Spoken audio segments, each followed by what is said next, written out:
Tonight on Y News.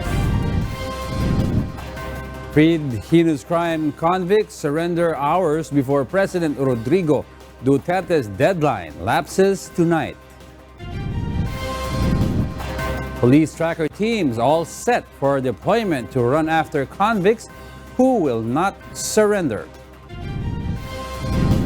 The National Capital Region Police Office urges PIDEA to name the 7 active ninja cops who allegedly recycle illegal drugs.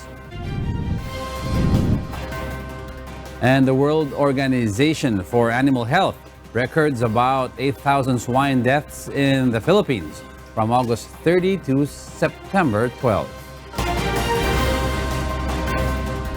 Good evening. Some heinous crime convicts freed through Good Conduct Time Allowance or GCTA surrendered before the deadline given by President Rodrigo Duterte lapses at 11:59 p.m. tonight. Mirasol Abogadil tells us why. Alias Roy had been imprisoned because of a drug-related case with a sentence of 12 to 14 years in jail. He was freed last year after 9 years behind bars. Alias Roy is among the convicts freed through GCTA who voluntarily went to the Nubilibid prison today. Voluntary na lang siya para sa seguridad na rin. Nanginayang rin kasi may trabaho na kami tapos bigla pa kayo mababalik. Aside from fear of what might happen to them if they don't surrender, Alias Roy says he just wants peace of mind. Ilang araw hindi ako makatulog eh. Tapos nung nakita ko nga nagsalita na naman yun, napanood ko sa TV, kailangan talaga kahit ano pa man ang ano mo, pumunta na kayo, sumuko kayo. Hindi, napagpasyahan ko nga. Last night, Josman Aznar and James Anthony, 2 of those charged for the rape and slay of the Chong sisters who were freed last month, surrendered. Mirasol Abogadil, UNTV, News and Rescue. Meanwhile, the National Capital Region Police Office or NCRPO is all set to deploy its tracker team to chase those freed heinous crime convicts who refused to yield to the president's call to surrender. Leah Ilagan reports why. 202 of the almost 2,000 released heinous crime convicts reside in Metro Manila, says NCRPO Chief Police Major General Guillermo Eliazar, and 176 of them remain at large. They are the target of the NCRPO's tracker team manhunt operations beginning midnight of Friday, September 20. And all the tracker teams natin of the 176 targets here in still out there in Metro Manila will start their manhunt at 12 o'clock. So they are distributed in the 26 police stations. Within 6 hours, from 12 o'clock hanggang 6 o'clock, all the 176 addresses, lahat yun ay pupuntahan ng mga tracker teams natin. Eliazar adds they want to capture the freed convicts alive. Of course, we want to get them alive. But if kung meron kasing halabawang aggressive behavior on their part and pumalag sila at makipag-away sa atin, of course we have to defend ourselves. Eliazar also warns that anyone who hides any of the convicts might face charges. Na pag nahuli natin sila sa kanilang premises or sa kanilang lugar or sa kanilang companion, magkakaroon sila ng pananagutan regarding this. This morning, 4 convicts surrendered to the NCRPO, but one of them is not on Bucor's list. The surrenderer said he just wanted to make sure he's not among those being hunted to ensure his safety. The 4 were turned over to Bucor. Leah Ilagan, UNTV, News and Rescue, Camp Crame. The Department of Justice says rearresting freed heinous crime convicts who refuse to surrender to authorities tonight is purely a police matter. From Caloocan City, let's find out why from Mai Bermudez live. Mai, go ahead. Jego, time is ticking for good conduct beneficiaries who have not turned themselves in to authorities. They still have 4 hours left to report to police and law enforcement agencies as President Rodrigo Duterte's 15-day deadline lapses tonight. As of 2:27 p.m. yesterday, 1,025 surrenderers reported to police stations. This is out of the almost 2,000 freed convicts on Bucor's list. DOJ spokesperson Undersecretary Mark Perez says they have the list of surrenderers given by the Bureau of Corrections, but they are counter-checking for repetitions of names and other details to set apart who must benefit from the good conduct time allowance law from those who must not. Perez says the rearrest will be purely a police matter since the only guideline at hand is that there will be a warrantless arrest considering these individuals are evading their sentence. But according to a constitutional law expert that we spoke to yesterday, Professor Tony Lavinia of UP College of Law, he says that a warrantless arrest may not be applied in this particular case, and what the DOJ has to do is to first annul the release orders of those freed heinous crime convicts. Back to you, Jago. Thank you, Maya Bermudez, reporting live from Caloocan City. Former PNP Criminal and Detection Group Chief Benjamin Magalong confirms that rampant recycling of illegal drugs that had been confiscated by authorities in anti-drug operations. During today's Senate hearing, Magalong said he is willing to name those cops in an executive session. Grace Cassin explains why. Senators expressed strong concern after Baguio City Mayor Benjamin Magalong confirmed today that high-ranking officials are behind the recycling of illegal drugs in the country. You have actual experience on this, and you reconfirm it as actually happening? Yes, sir. Would you be free to give us some details as to who these people are? Are they still in the service? Yes, sir. How high, who knew of this? Mataas po. Ha? Medyo may rank na po sila. This corruption among cops is now a big business and still happening until now, he adds. Yung pagtatago ng droga is because ang sabi ng mga law enforcers, wala namang sapat na pondo ang ating kapulisan for operation. So, yung itatago nilang droga, yun ang gagamitin nila para sa ibang transaksyon. So just to sort of, a defense mechanism. But then, it slowly evolved into an enterprise. Ang nangyayari na ngayon, binebenta na nila yung droga. I-recycle nila, ibebenta na nila yung droga. This still continue to happen today, to your knowledge? Sa tingin ko, sir, tuloy-tuloy pa rin po. Tuloy-tuloy pa rin. Opo. Grace Cassin, UNTV News and Rescue, Senate of the Philippines. The National Capital Region Police Office urges the Philippine Drug Enforcement Agency or PDEA to name the 7 active policemen who allegedly recycle illegal drugs. But PDEA insists the PNP knows those ninja cops. Lea Ilagan details why. PDEA continues to refuse to name the 7 active police officers who allegedly recycle illegal drugs. Instead, PDEA confirms that of the 7 ninja cops, the highest rank is Police Chief Master Sergeant, while some are assigned in Manila Police District. But Metro Manila Police Director, Major General Guillermo Eliazar says they haven't monitored any cops recycling illegal drugs. He adds it may be a big help if PDEA gave them the ninja cops' names. Sa mga members ng aming SDEU, since naandun yan, wala kaming monitoring na involved yan. So that kung meron kayong informasyon ang ating mga kababayan, even other agencies, pero even PDEA, mas maganda malaman natin yan. Di ba? Tulungan nyo kami. Fact, when we implemented our co-plan, nandun ang PNP, nandun yung NBI. They know the names, they have identified kung sino yung mga pangalan ng ninja cop na nandun. Eliazar explains their SDEU or Station Drug Enforcement Unit have undergone rigid background investigations, so it's impossible for them to be involved in recycling illegal drugs. But Eliazar has a warning to his fellow cops. Mag-amul na sila. Dahil kung mapatunayan namin, mamalasin talaga sila. General Eliazar adds operations against the so-called drug queen in Manila are underway, though she seems to be elusive. That drug queen na nasa Manila, for 3 times, Nung nasa QCPD ako, nagsagawa kami ng operation. May nahuli kaming 2 dyan, nung kanyang mga galamay, at convicted na. The NCRPO director assures they will pursue their surveillance and investigation to finally arrest her and put her behind bars. Leia Ilagan, UNTV, News and Rescue, Camp Crame.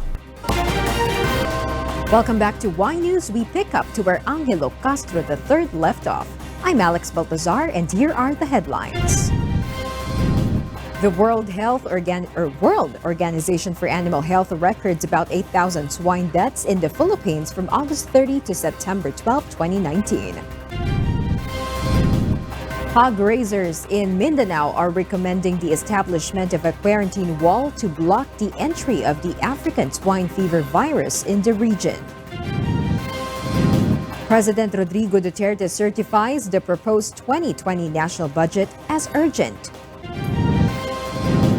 The Manila Metro Rail Transit System Management is looking into the possibility of extending its operating hours this holiday season.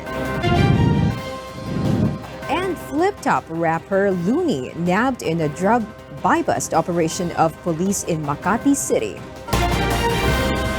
Good evening. The World Organization for Animal Health records almost 10,000 swine deaths worldwide due to African swine fever from August 30 to September 12, 2019.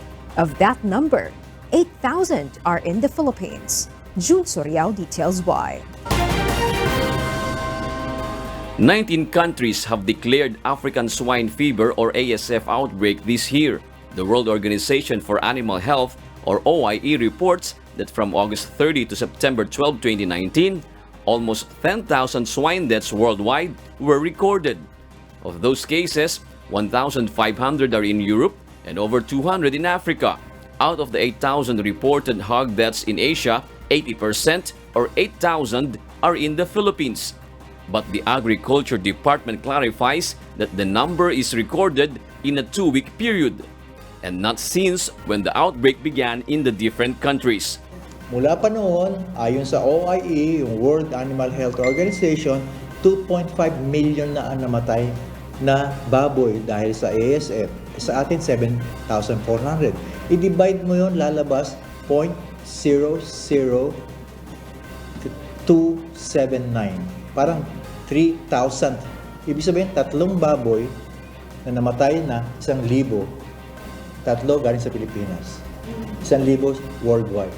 The OIE urges its member countries to implement sanitary measures on leftover foods from airplanes. The organization says leftover foods must first undergo treatment before being fed to pigs. In the Philippines, 2/3 of hogs are grown by hog raisers and are being fed with pig's swill. June Suriao, UNTV, News and Rescue.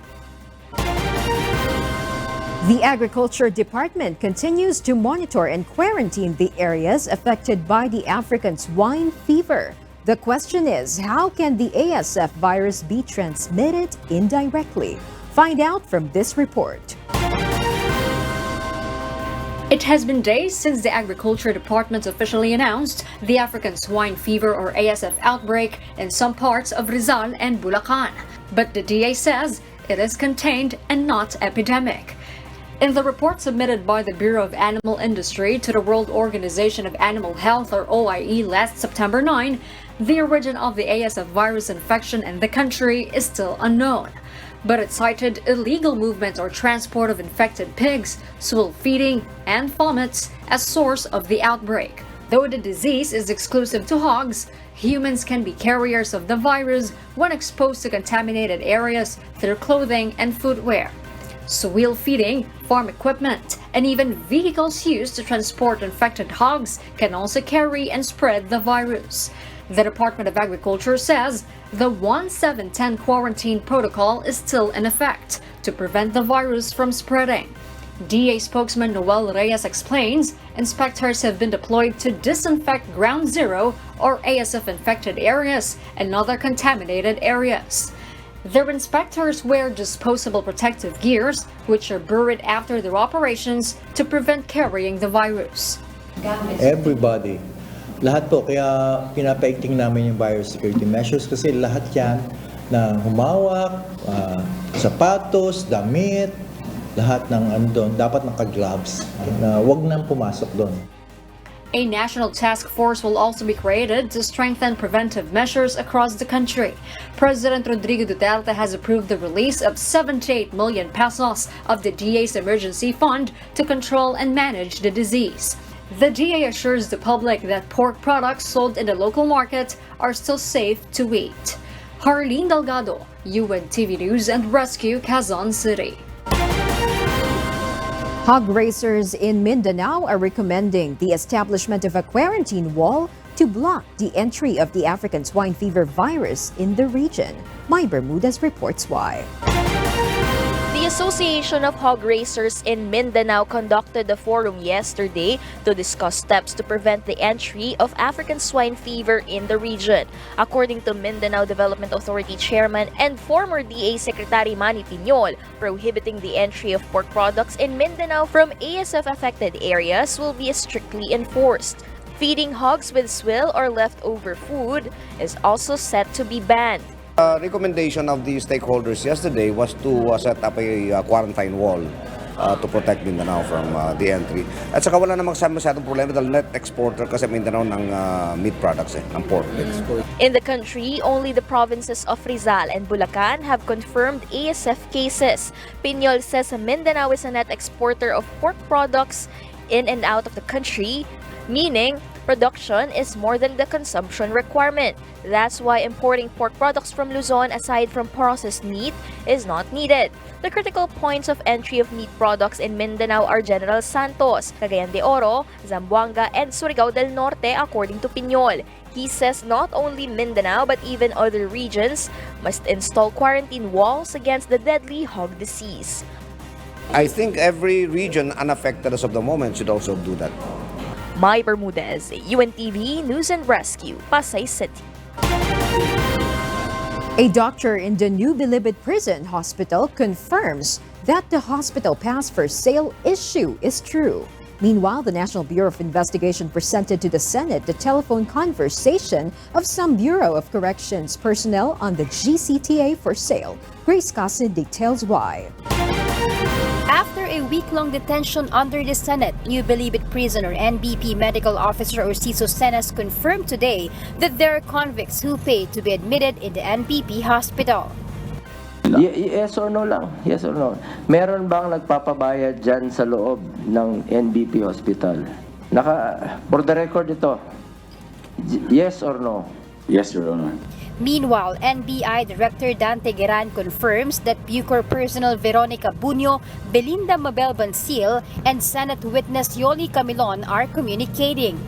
This is after Bansil and Bunyo deny that they have been communicating and asked 50,000 pesos from Camilon in exchange for the early release of his common-law husband. The NBI has retrieved some of their recorded conversations. It appears that it's the number of Benilda Bansil, which states that nag-usap na po pala kayo ni Sir Chito. Di okay na po. Yun. Kayo na po bahala. Another sentence, ma'am, pwede mapunta ka dito sa Bulaluhan. Katatapos namin mag-usap ni Sir Chito. Sabi po niya, mag-usap daw po tayo. Still no, sir. No, sir. Hindi totoo yung sinasabi ng NBI? No, sir. Hindi totoo yung sinasabi niya? Sir, totoong hindi ko nakakausap si Yolanda, sir. There were communications between and among the three of them. Senate Blue Ribbon Committee Chairman Richard Gordon said if Bansil and Bunyo still continue to lie in the committee, they might be cited in contempt. Meanwhile, Senator Gordon signed the release order of Bucor Legal Division Chief Attorney Frederick Santos, Bucor Documentation Chief Ramoncito Roque, and NDP Hospital Medical Officer Orsiso Senas. The last committee hearing will be on October 1st. Grace Casid, UNTV News and Rescue, Senate of the Philippines. President Rodrigo Duterte's official letter certifying urgent the proposed national budget for next year has reached the House of Representatives and Senate. The budget proposal must be passed on time, the president tells Congress. Rosalie Cos tells us why. Presidential spokesperson Salvador Panelo says the chief executive wants to convey to the members of Congress the importance of passing the General Appropriations Bill on time. This is to avoid a repeat of a reenacted budget that happened in the first quarter of 2019. Among the effects of a reenacted budget are the delays in the salary increases of government employees, including the military and uniformed personnel, delay of new and ongoing infrastructure projects, lower disbursements of the government which affect government services to public. A reenacted budget also slows down economic growth. Secretary Panelo adds government operations must never be hampered. Meanwhile, House Committee on Ways and Means Chairman Albay Representative Joey Salceda denies there are pork barrel insertions in the 2020 budget proposal. This despite revealing that each representative has an allocation of 100 million pesos, though these are itemized in the budget proposal. But that's basically 70 million ng infrastructure and they were itemized in the NEP. So there's no such thing as non-itemized expenditure there. The lower house is scheduled to approve the 4.1 trillion peso 2020 national budget next week.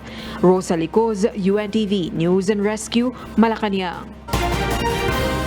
The Makabayan bloc in the House of Representatives believes the 100,000 peso fund allotment for each congressman is part of a patronage system. Vincent Arboleda reports why. Some congressmen confirmed the 100 million peso fund in the proposed 2020 national budget allotted to one of them. Even House Minority Leader Bienvenido Abante Jr. and Marikina City Representative Bayani Fernando verified that, although they say it is not pork barrel. According to Magsasaka Party List Representative Attorney Argel Joseph Kabatbat, the entire amount will not be received in lump sum. Kung ito ay line items na dumaan talaga sa proseso, may resolution sa munisipyo, I think, then dumaan sa regional or provincial development council, I think hindi na yung pork barrel. The Makabayan bloc insists that although that fund is not pork, it can be considered as part of a patronage system for the executive branch to get the support of the members of the lower chamber. Dahil ang executive ang may control sa sa pondo, no? At yun ang gagamitin nitong parang daanan para maimpluwensyahan niya at ang Kongreso at mailusot niya yung kanyang hindi lang yung budget kundi yung mga batas na gusto niyang patakaran at mga batas na gusto niyang ipasa ng Kongreso. According to the Makabayan bloc, Congress should abolish any kind of pork barrel so that the legislative branch doesn't get influenced. Kaya ang tingin namin, kaya ito minamabilis ng kasalukuyan. Nag-certified urgent pa mismo ang Pangulo. Bakit? Sino bang makikinabang ngayon? Kanino ba ang mga malalaking pork ngayon? The lower house is expected to pass the 4.1 trillion peso proposed 2020 national budget tomorrow. Vincent Arboleda, UNTV News and Rescue, House of Representatives. Battle rapper Looney and 4 others were nabbed by authorities during an illegal drug buy-bust operation in Makati City on Wednesday night. Asher Kadapan Jr. details why. Well-known Filipino rapper Looney, whose real name is Marlon Peroramas, was arrested by members of Makati Police Drug Enforcement Unit, including his companions, identified as Albert Alvarez, Ivan Agustin, David Rizon, and Idil Liza Peroramas, Looney's sibling. Makati Police Chief Colonel Rogelio Simon said they launched the operation at a basement of a condominium in Barangay Poblacion in Makati at past 6 p.m. yesterday. This is after surveilling Looney for a month following an information about his alleged illegal activities. Tumutugma ito sa lahat ng impormasyon na ibinigay ng ating informant na karamihan ng mga activities niya ay ginagawa dito sa Makati at isinasabay niya yung kanyang pag-distribute ng mga ganitong klaseng kontrabando. Itong kush na to, itong high-grade marijuana na to.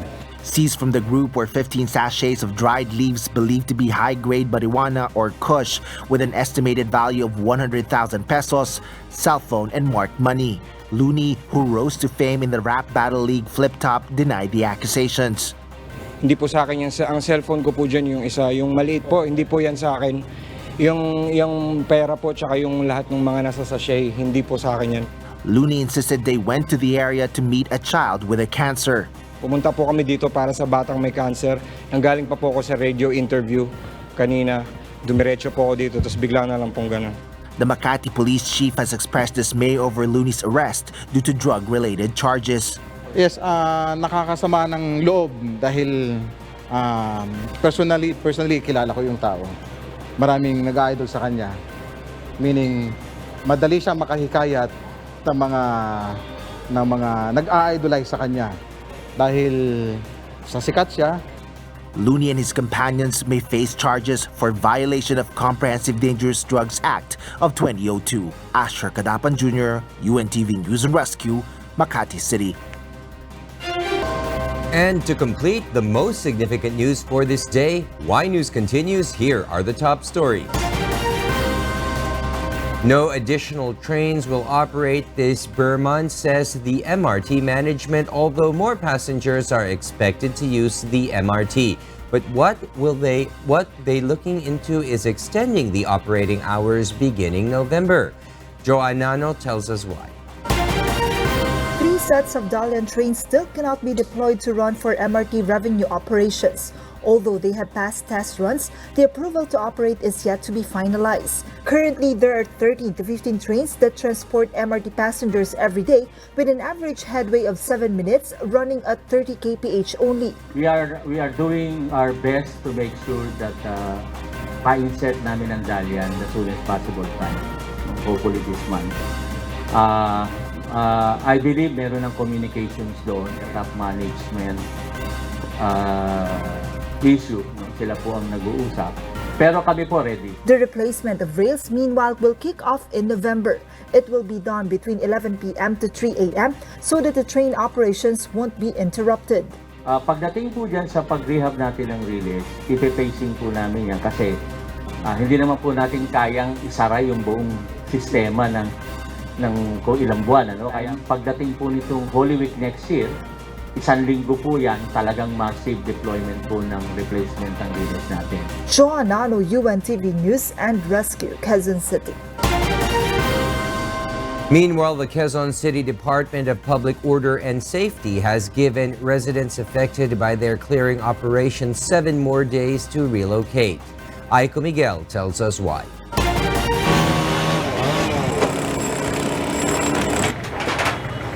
Some families in Barangay Balonbato, Quezon City have evacuated since the QC depots demolished their houses. Depot says those residents have been granted houses in Morong, Bataan, but some of them returned to Balonbato, saying their livelihood is in Metro Manila. Depots emphasize relocated Balonbato residents cannot stay in the area since the spaces they occupy are built on a public road. Kung sakali man na mayroong ganito uli na pagbabalik ng mga relocated ISF, dapat si barangay umaak agad. 100 families are affected by the clearing operations, but only 82 of them have relocated. Alam naman po nila na illegal squatting sila dyan. Alam nila baka makulong pa sila. The residents hope for help from the government, especially housing. Kasi kawawa yung anak ko, nag-aaral pa. Yun na nga lang inaantay namin talaga yung relocation. Wala naman ho kami pupuntahan kasi galing din kami sa kalsada. Alangan bumalik ho kami sa kalsada na naman ulit. Aiko Miguel, UNTV News and Rescue, Quezon City. In other news, Davao City authorities advise residents to wear masks when going outdoors. This as the city is now affected by haze coming from neighboring Indonesia. Hazel Fuerzas details why. The haze alert has been on high alert status in some parts of Davao City. According to the Environmental Management Bureau Region 11, Kalinan National High School and Davao International Airport have high risks due to the haze. The current quality of air in the school is 39.01 micrograms normal cubic meter, while there is 20.36 micrograms normal cubic meter in Davao International Airport. 50 micrograms normal cubic meter is the normal level. The agency will investigate until next week for any changes in the air quality before lowering the alert status. Base sa katungkuhan sa central office namo is Ang ilang kuan is katong forest fire no gikan sa Indonesia tong sa Borneo Island, sa Sumatra ug sa Kalimantan. Hazel Ferzas, UNTV News and Rescue, Davao City.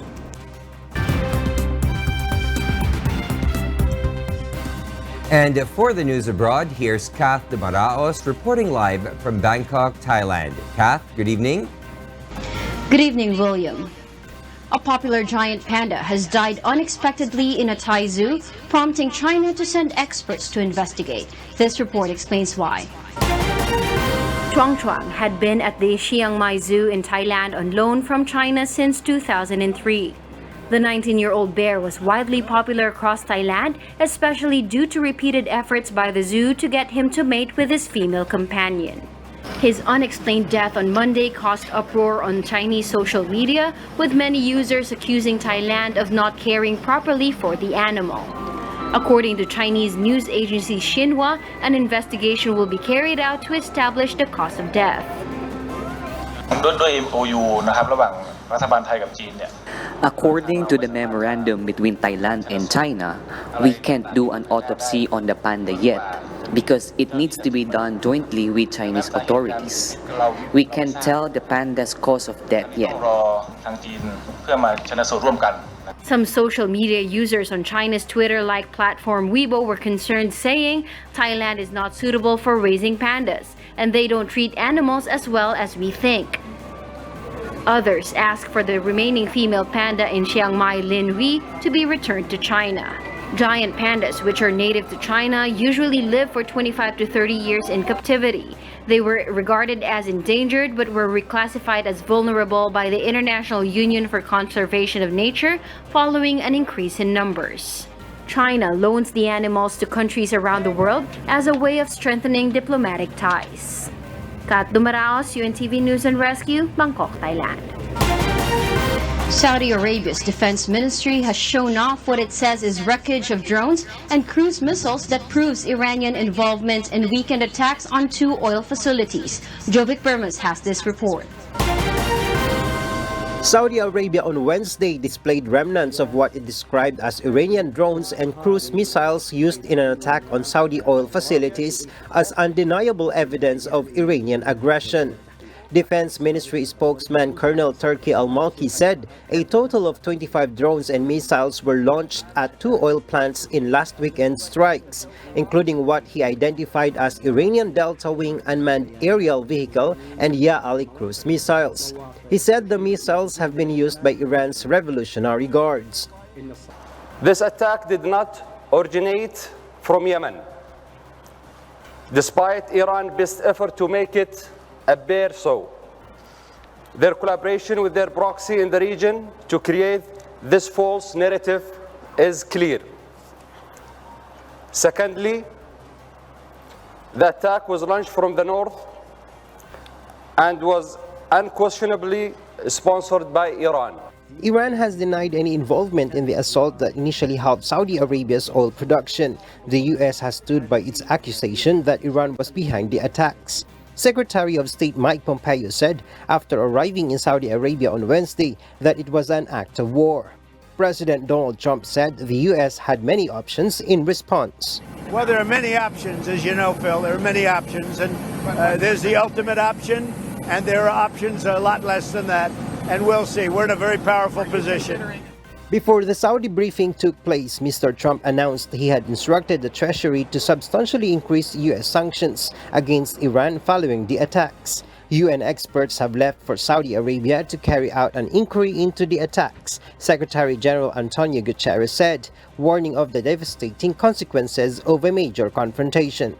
Jovic Burmas, UNTV News and Rescue. More than 8 years after the Fukushima nuclear disaster, a Japanese court has cleared 3 former executives of the firm operating the plant of professional negligence. It was the only crime arise out of disaster, which was the worst since Chernobyl in 1986. In 2011, a plant operated by Tokyo Electric Power, or TEPCO, was hit by a tsunami, causing a triple meltdown. More than 470,000 people were evacuated from their homes as a result. A gun safety advocacy group released a powerful new back-to-school ad amid the gun reform debate in Washington. Meanwhile, at least 27 people, many of them children, have been killed in a fire at a boarding school in a suburb of the Liberian capital, Monrovia. Sonny Cos has the details. In Liberia, a fire at an Islamic school in Liberia has killed at least 27 children, police said on Wednesday. The police spokesman Moses Carter said the blaze was caused by an electrical issue and the kids were learning the Quran when the fire broke out. He added that the further investigations were ongoing.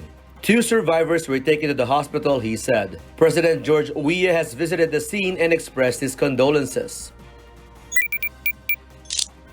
In the USA, Sandy Hook promised a non-profit organization led by family members of children massacred at the Connecticut Elementary School in 2012 released a chilling public awareness advertisement for its violence prevention campaign on Wednesday. The advertisement, called Back to School Essentials, showed children using standard back-to-school items like scissors, pencils, and sneakers as they attempt to flee from a gunman. These new socks, they can be a real lifesaver.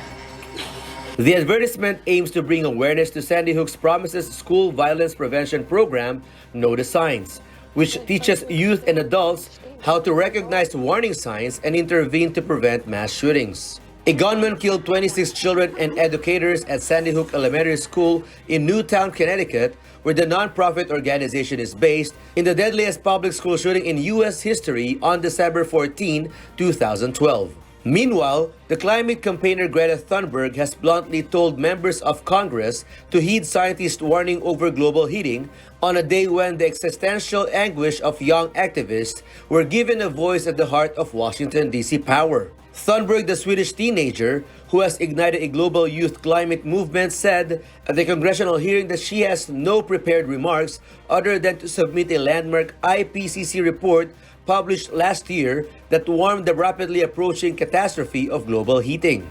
Because I don't want you to listen to me. I want you to listen to the scientists. And I want you to unite behind the science. And then I want you to take real action. The 16-year-old was given a largely respectful reception by U.S. politicians who remain deeply split over the urgency and even the veracity of the climate crisis. Thunberg has been in Washington since last week to join U.S. and indigenous activists build up support for global climate strike on Friday and put pressure on lawmakers to take action on climate change. In addition to meetings on Capitol Hill, Thunberg met former President Barack Obama on Tuesday. Obama described the teenager on Twitter as already one of the planet's greatest advocates. Sanicos, UNTV News and Rescue, USA.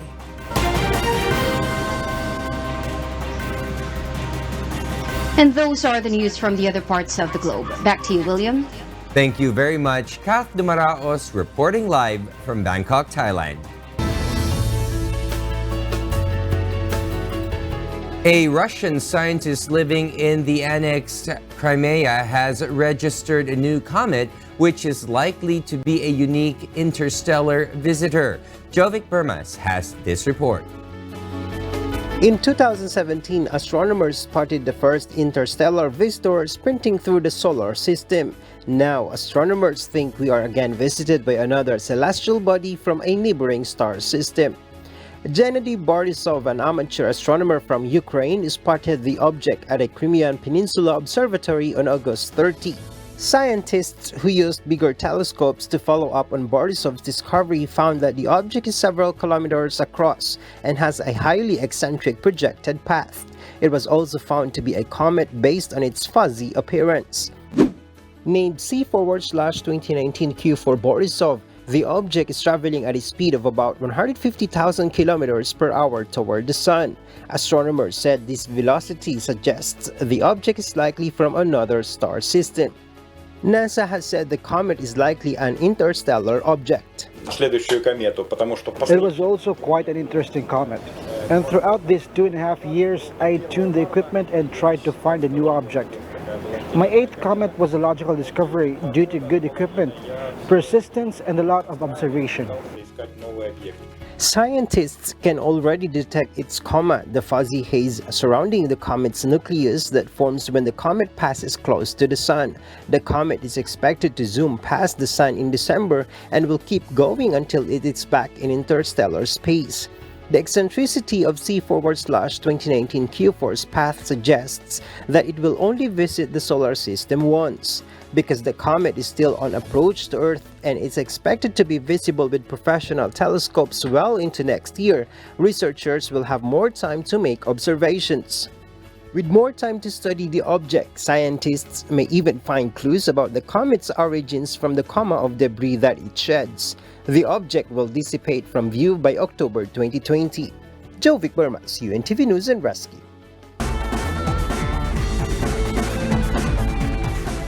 The Philippine delegates to the 2019 ITTF ATTU Asian Table Tennis Championships in Indonesia continue their campaign towards gold.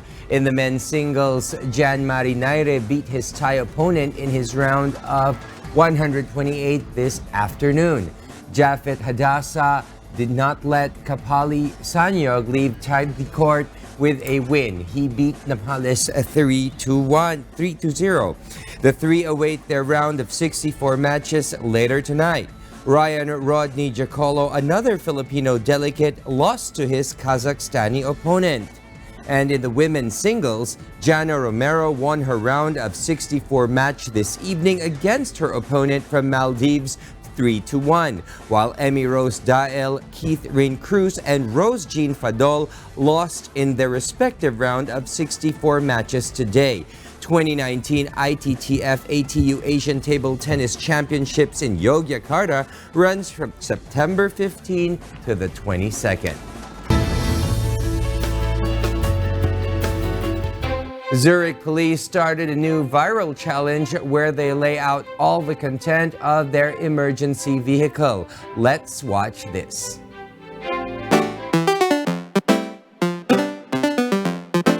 Police, fire and ambulance departments are laying down their tools and their bodies to take part in a new craze. The arrangement, known to fans as Knolling, won the police department several thousand Facebook likes. The idea came from a picture published by Swiss Canton of Zurich Police Department on September 1, following a tradition of post everyday work visuals in their social media every Sunday. Soon, other Swiss emergency response organizations like the Talwil Oberrieden Fire Station mimicked the Lego set layout in what has become known as the Tetris Challenge. Hungary's police also completed the challenge with their reflective jackets, traffic cones, weapons, handcuffs, and other tools. Then it went global, with Taiwan's National Airborne Service Corps posting a gallery of emergency response teams in taking the challenge. Singapore's Civil Defense Force said they couldn't resist joining in an Instagram post. The photos are a reminder of just how much blood, sweat, and equipment goes into saving lives. Mirasol Abogadil, UNTV, News and Rescue. And before we close for the night, the Department of Health confirms that polio is re-emerging in the Philippines 19 years after the country was declared polio-free by the World Health Organization, or WHO, in 2000. DOH said they are in close coordination with local government units and concerned national agencies in preparing a rapid response to the polio outbreak. And those are the reasons behind the news this September 19, 2019. On behalf of Alex Baltazar and Angelo Castro III, I am William Theo, and before we close, we will recap with today's significant sound bites. Because we need to know, we will always ask why. Good evening. Voluntary na lang, sir. Para sa seguridad na rin. Kailang araw hindi ako makatulog eh. Of course, you want to get them alive. But if, kung meron kasing halabawang aggressive behavior on their part and pumalag sila at makipag-away sa atin, of course, we have to defend ourselves. Yung pagtatago ng droga is because ang sabi ng mga law enforcers, wala namang sapat na pondo ang ating kapulisan for operation. So, yung itatago nilang droga, yun ang gagamitin nila para sa ibang transaksyon. So just to sort of, a defense mechanism. But then, it slowly evolved into an enterprise. Ang nangyayari na ngayon, binibenta na nila yung droga. I-recycle nila, ibebenta na nila yung droga. Sa mga members na aming SDEU, since naandun yan, wala kaming monitoring na involved yan. So that kung meron kayong impormasyon ang ating mga kababayan, even other agencies, pero even PIDEA, mas maganda malaman natin yan. Di ba? Tulungan nyo kami. To set up a quarantine wall to protect Mindanao from the entry. At saka wala namang masyadong problema dahil net exporter kasi Mindanao ng meat products.